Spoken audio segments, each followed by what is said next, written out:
nessa altura, a Câmara Municipal de Lisboa revestiu as galerias todas com cimento. Isto para não haver infiltração.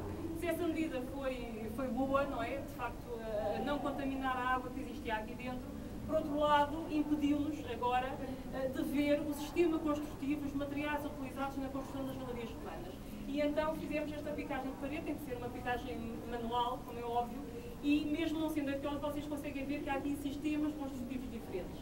Aqui no interior temos um enchimento com tijolo, esta dimensão de tijolo é típica do século XVIII, temos pequenas pedras, argamassas, etc. E depois temos de um dos lados e do outro, temos grandes blocos de cantaria sobrepostos uns aos outros. Ou seja, são sistemas construtivos diferentes que correspondem, por sua vez, a épocas diferentes.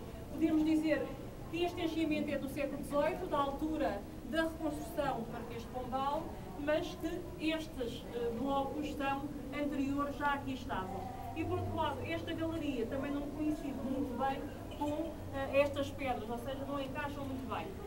O que podemos dizer, embora não saibamos explicar todas estas alterações, nem todas estas situações, conseguimos perceber que este edifício foi transformado ainda durante a época romana e depois disso ao longo de toda a época moderna e contemporânea. Ou seja, só atualmente com estas pesquisas é que conseguimos ver que a planta original deste edifício não é o mesmo da planta que o mesmo teria quando foi construído.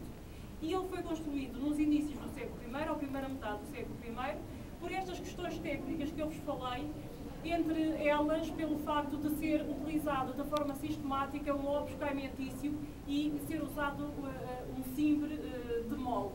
Ou seja, se vocês virem a abóbada, vão ver que existem negativos das tábuas que foram colocadas para ter esta forma. E isso é uma técnica de época romana, começa a ser utilizada em termos intensivos no século I e, portanto, é um dos primeiros exemplos na cidade de Olisipo de utilização deste cimento romano. Vamos passar para estas galerias. Quando este